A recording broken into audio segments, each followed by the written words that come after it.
अस्सलाम वालेकुम। इस वीडियो में हम यूनिफॉर्म सर्कुलर मोशन की बात करेंगे।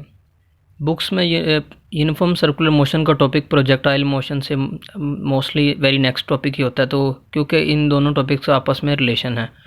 वेलोसिटी और एक्सेलरेशन कैसे चेंज होती हैं, इन दोनों टॉपिक्स का बड़ा आपस में रिलेशन है। इन दोनों टॉपिक्स में वेलोसिटी और एक्सेलरेशन को डिटेल से हम पढ़ेंगे इस वीडियो में। सबसे पहले प्रोजेक्टाइल मोशन को रिवाइज करते हैं और उससे बैकग्राउंड बनाएंगे इस टॉपिक का। प्रोजेक्टाइल मोशन में वेलोसिटी और एक्सेलरेशन को देखते हैं। ये प्रोजेक्टाइल मोशन है। डिफरेंट पॉइंट्स पे रेड एरो के ज़रिए वेलोसिटी को ज़ाहिर किया गया प्रोजेक्टाइल की। अब वेलोसिटी के बारे में देखते हैं कि हर एक पॉइंट पे वेलोसिटी का जो एरो है उसकी डायरेक्शन चेंज हो रही है, लिहाजा वेलोसिटी की डायरेक्शन चेंज है। दूसरी बात यह है कि हर एक पॉइंट पे वेलोसिटी की डायरेक्शन के साथ साथ वेलोसिटी का जो वेक्टर है, जो एरो है, यानी तीर की लंबाई भी बदल रही है। एरो की जो लेंथ है वो मैग्नीट्यूड को रिप्रेजेंट करती है, लिहाजा प्रोजेक्टाइल मोशन में जो वेलोसिटी है उसकी डायरेक्शन भी चेंज होगी और मैग्नीट्यूड दोनों चेंज होंगे। अब एक्सेलरेशन को देखते हैं। हॉरिजॉन्टल डायरेक्शन में हमने कहा कि एक्स एक्सिस में एक्सेलरेशन 0 है, नो एयर ड्रैग, कोई एयर ड्रैग नहीं है, एयर रेजिस्टेंस नहीं है, तो एक्स डायरेक्शन में एक्सेलरेशन कोई नहीं है। वाई डायरेक्शन में एक्सेलरेशन है और -g के बराबर है वो, और उसको इधर रिप्रेजेंट किया गया है। ये जो एक्सेलरेशन है ये वाई डायरेक्शन में वर्टिकली डाउनवर्ड एक्ट कर रही है। हर एक पॉइंट पे वर्टिकल जो एक्सेलरेशन है उसकी जो डायरेक्शन है वो सेम है थ्रू आउट द जर्नी, और उसके साथ साथ उसका मैग्नीट्यूड भी सेम है। मैग्नीट्यूड सेम से मुराद है वेक्टर तीर की लंबाई बराबर है। तो प्रोजेक्टाइल मोशन में एक्सेलरेशन की डायरेक्शन भी सेम है और वर्टिकली डाउनवर्ड एक्ट करती है, और उसका मैग्नीट्यूड भी सेम है, जबकि वेलोसिटी की डायरेक्शन भी चेंज होगी और मैग्नीट्यूड भी चेंज होगा। अब यूनिफॉर्म सर्कुलर मोशन में आते हैं। इस तस्वीर में देखें, डिफरेंट पॉइंट्स पर वेलोसिटी को रेड एरो से रिप्रेजेंट किया गया है। हर एक पॉइंट पे वेलोसिटी का जो वेक्टर है उसकी डायरेक्शन चेंज हो रही है। तो वेलोसिटी का जो वेक्टर है उसकी डायरेक्शन चेंज हो रही है, लेकिन हर एक पॉइंट पे वेलोसिटी का जो वेक्टर है उसकी लेंथ चेंज नहीं हो रही, यानी लेंथ चेंज नहीं होने से मुराद है कि उसका मैग्नीट्यूड चेंज नहीं हो रहा, तो मैग्नीट्यूड उसका सेम है। वेलोसिटी का जो मैग्नीट्यूड है उसे स्पीड कहते हैं। तो अगर मैग्नीट्यूड सेम रहेगा तो लिहाजा उसकी स्पीड सेम रहेगी। लेकिन हम जानते हैं कि जो वेलोसिटी है ये एक वेक्टर क्वांटिटी है, और वेक्टर क्वांटिटी डिपेंड करती है लेंथ मैग्नीट्यूड पर भी और डायरेक्शन पर भी। तो ये जो वेलोसिटी के वेक्टर थे इनकी अगरचा मैग्नीट्यूड सेम है, लेकिन चूंकि इनकी डायरेक्शन चेंज हो गई है लिहाजा वेलोसिटी चेंज होगी, और वेलोसिटी चेंज होने से एक्सेलरेशन पैदा होती है।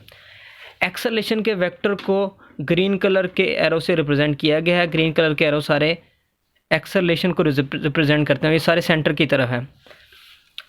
एक्सेलरेशन के वेक्टर हर एक पॉइंट पे अपनी डायरेक्शन चेंज कर रहे हैं। इधर से ये इस पॉइंट पे ये लेफ्ट की तरफ है, ऊपर एक्सेलरेशन का जो वेक्टर है वो डाउनवर्ड है, नीचे एक्सेलरेशन का वेक्टर है अपवर्ड है, और इधर एक्सेलरेशन के वेक्टर डायरेक्शन इस तरफ है।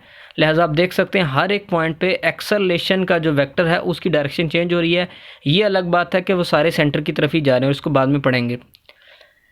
लेकिन लेंथ जो एक्सेलरेशन के वेक्टर की है वो सेम है, मीन्स इसका मैग्नीट्यूड सेम है। तो एक्सेलरेशन के बारे में हमने देख लिया, इसका मैग्नीट्यूड सेम रहेगा लेकिन इसकी डायरेक्शन चेंज होगी।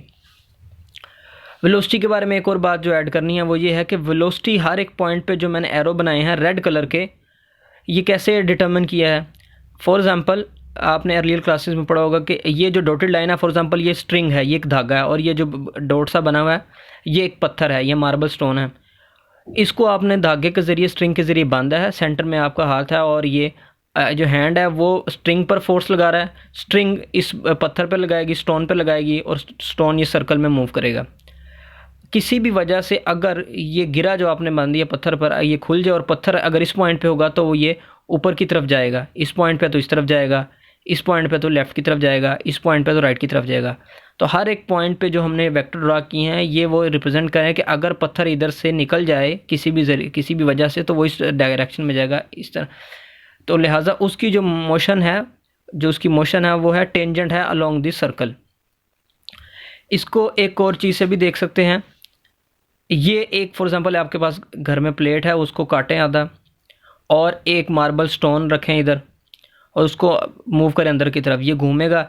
जब ये ख़त्म हो जाएगी प्लेट तो ये जो रेड कलर की मैंने एरो शो किया, ये जो मार्बल स्टोन है ये इस तरफ आएगा, ये नीले कलर का जो शो किया गया इस तरफ नहीं जाएगा, एक्सपेक्टेड यही था कि इस तरफ जाएगा, सर्कल में ही मूव करेगा, लेकिन एक्सपेरिमेंट के जरिए पता चल जाएगा कि ये रेड वाले पाथ को फॉलो करेगा, स्ट्रेट लाइन को। जब भी कोई फोर्स, एक्सटर्नल फोर्स नहीं रहती तो फिर न्यूटन के कानून के मुताबिक, पहले के कानून के मुताबिक बॉडी स्ट्रेट लाइन में ही मूव करती है। तो यूनिफॉर्म सर्कुलर मोशन के बारे में अभी इसकी बेसिक बनी है, नेक्स्ट पेज में इसके बारे में मज़ीद पढ़ते हैं। इस पेज में हम उसको कंटिन्यू करते हैं। एप्लीकेशन है यूनिफॉर्म सर्कुलर मोशन की, अर्थ सेटेलाइट है, स्पिनिंग रोटर है। ग्रेविटी के चैप्टर में अर्थ सेटेलाइट को देखेंगे, इसकी डेरिवेशन करेंगे, और मैकेनिक्स में स्पिनिंग मोटर पर अलग एक वीडियो बनाएंगे। तो ये दोनों जो एप्लीकेशन हैं इन पर अलग वीडियो बनाएंगे। एक इंटरेस्टिंग इन्फॉर्मेशन है कि हम भी जो एज ए पार्टिकल जो है, हम भी यूनिफॉर्म सर्कुलर मोशन में, क्योंकि अर्थ हर वक्त रोटेट कर रही है, तो ज़मीन हर वक्त रोटेट कर रही है, तो इसलिए हम भी यूनिफॉर्म सर्कुलर मोशन में हैं। ज़मीन और चांद का जो सिस्टम को पढ़ते हैं, अर्थ और मून के सिस्टम को, सेंटर में अर्थ है और ये जो छोटी सी रेड कलर की बॉल बनाई है ये मून है। डिफरेंट पॉइंट्स पे 4 पॉइंट्स इधर मैंने शो किए हैं। इधर मून की वेलोसिटी को ब्लू कलर के एरो से रिप्रेजेंट किया गया। इस तरफ इस पॉइंट पे डाउनवर्ड है, इस पॉइंट पे अपवर्ड है, इस तरफ राइट पे है, इस साइड पे लेफ्ट साइड पे। तो हर एक पॉइंट पे देख सकते हैं कि मून की जो वेलोसिटी की जो डायरेक्शन है वो चेंज हो रही है, लेकिन मैग्नीट्यूड सेम है। एक्सेलेरेशन होगी, पैदा होगी, क्योंकि जो वेलोसिटी एक वेक्टर और वेक्टर क्वांटिटी चेंज हो सकती है, या तो उसका मैग्नीट्यूड चेंज कर दें या उसकी डायरेक्शन चेंज कर दें या दोनों को चेंज कर दें। तो लिहाजा वेलोसिटी इधर चेंज हो रही है, वेलोसिटी की डायरेक्शन चेंज हो रही है, तो एक्सेलेरेशन होगी। एक्सेलेरेशन जो है सेंटर की तरफ है, ये नीले रंग का छोटा सा एरो ज़ाहिर किया गया है, ये एक्सेलेरेशन सेंटर की तरफ है। एक्सेलेरेशन भी हर एक पॉइंट पे अपनी डायरेक्शन चेंज कर रही है, लेकिन है हर वक्त सेंटर की तरफ ही है। तो एक्सेलेरेशन सेंटर की तरफ है, सेंटर में अर्थ है। अब एक्सेलेरेशन की जो डायरेक्शन है सेंटर की तरफ है, ये कैसे निकाली? वो इस तरह के, फॉर एग्जांपल ये ऊपर मून है रेड कलर की जो, और ये अर्थ है। न्यूटन के लॉ ऑफ ग्रेविटेशन के मुताबिक जो फोर्स ऑफ अट्रैक्शन होगी अर्थ की, जो फोर्स अर्थ अप्लाई करेगी इसके ऊपर, मून के ऊपर, वो डाउनवर्ड होगी, क्योंकि फोर्स होती है along the line that joins the centre of to bodies. ये एक बॉडी अर्थ है, दूसरी मून है, और इन दोनों के सेंटर को ये डॉटेड लाइन कनेक्ट कर रही है, तो इसके अलोंग होगी, अट्रैक्टिव होगी, नीचे की तरफ होगी। और इस तरफ ये, इस तरफ इसकी जो डायरेक्शन है वो लेफ़्ट की तरफ है, इस तरफ अपवर्ड की। तो हमने जो डायरेक्शन निकाली है वो न्यूटन के लॉ ऑफ ग्रेविटेशन से है कि भाई जो फोर्स ऑफ अट्रैक्शन होगी that will act along the line that will join two bodies earth और मून है। फोर्स की डायरेक्शन लॉ ऑफ ग्रेविटेशन के मुताबिक निकाल ली, और फोर्स का जो मैग्नीट्यूड है वो भी लॉ ऑफ ग्रेविटेशन के मुताबिक है, F=G m1 m2/r²। तो वो जो फोर्स है वो डायरेक्टली प्रोपोर्शनल होती है दोनों के मास के प्रोडक्ट के, और इन्वर्सली प्रोपोर्शनल होती है उनके सेंटर के दरमियान जो डिस्टेंस है उसके स्क्वायर के इन्वर्सली प्रोपोर्शनल है। डिस्टेंस इन दोनों, डिस्टेंस की वैल्यू पुट करें और मासेस की, तो इसका मैग्नीट्यूड आ जाएगा। हम ये न्यूमेरिकल नहीं कर रहे हैं और ना ही हम इसकी कोई स्पेसिफिक वैल्यू निकाल रहे हैं। हमने सिर्फ एक रिप्रेजेंटेटिव, एक एरो बना दिया, तीर बना दिया कि भाई फोर्स के मैग्नीट्यूड को इतने तीर से ज़ाहिर किया गया और एक्सेलेरेशन को इस छोटे तीर से ज़ाहिर किया गया। न्यूटन के सेकंड लॉ ऑफ मोशन के मुताबिक F=m में नेट फोर्स, इसके लिए सिग्मा यूज़ किया गया है, नेट फोर्स है ma तो इसके मुताबिक फोर्स की जो डायरेक्शन है वो इस तरफ होगी, एक्सेलेरेशन की डायरेक्शन जो होगी फोर्स की तरफ होगी। तो एक्सेलेरेशन की डायरेक्शन निकालनी है इस फार्मूले से, तो एक्सेलेरेशन उस तरफ होगी फोर्स की डायरेक्शन में। न्यूटन के लॉ ऑफ ग्रेविटेशन के मुताबिक फोर्स जो है always towards the centre, centre की तरफ है, तो एक्सेलेरेशन भी सेंटर की तरफ होगी। न्यूटन के लॉ ऑफ ग्रेविटेशन से हम जिस तरह एक्सप्लेन किया कि जो फोर्स ऑफ अट्रैक्शन है वो along the line that will join the two masses, एक मास अर्थ है, दूसरा मास क्या है, मून है, तो फोर्स की डायरेक्शन इस तरफ होगी। जो मून ने अर्थ पर लगानी थी वो इस तरफ होनी थी, लेकिन वो हम इधर डिस्कस नहीं कर रहे। तो एक्सेलेरेशन की डायरेक्शन है फोर्स की डायरेक्शन में, फोर्स की डायरेक्शन हमने हर तरफ निकाल ली। फोर्स की डायरेक्शन और एक्सेलरेशन दोनों की डायरेक्शन टुवर्ड द सेंटर है, लिहाजा ये सेंट्रीपिटल है या सेंटर सीकिंग है, ये सेंटर की तरफ है, इसलिए इन्हें एक्सेलरेशन जो कि सेंटर की तरफ है इसलिए इसे सेंट्रीपिटल एक्सेलरेशन कहते हैं, सेंटर सीकिंग एक्सेलरेशन भी कहते हैं। इसको रेडियल एक्सेलरेशन भी कहते हैं because it acts along the radius, ये रेडियस के अलोंग एक्ट करती है इसलिए इसे रेडियल एक्सेलरेशन भी कहते हैं। तो इसके डिफरेंट नाम है, एक सेंट्रीपिटल एक्सेलरेशन, एक सेंटर सीकिंग एक्सेलरेशन या रेडियल एक्सेलरेशन। इसी तरह फोर्स जो है, जो फोर्स है जो सेंटर की तरफ अमल करी इसे सेंट्रीपिटल फोर्स कहते हैं। ये सेंट्रीपिटल फोर्स है, ये सेंटर की तरफ है, इस वजह से इसका ये नाम है।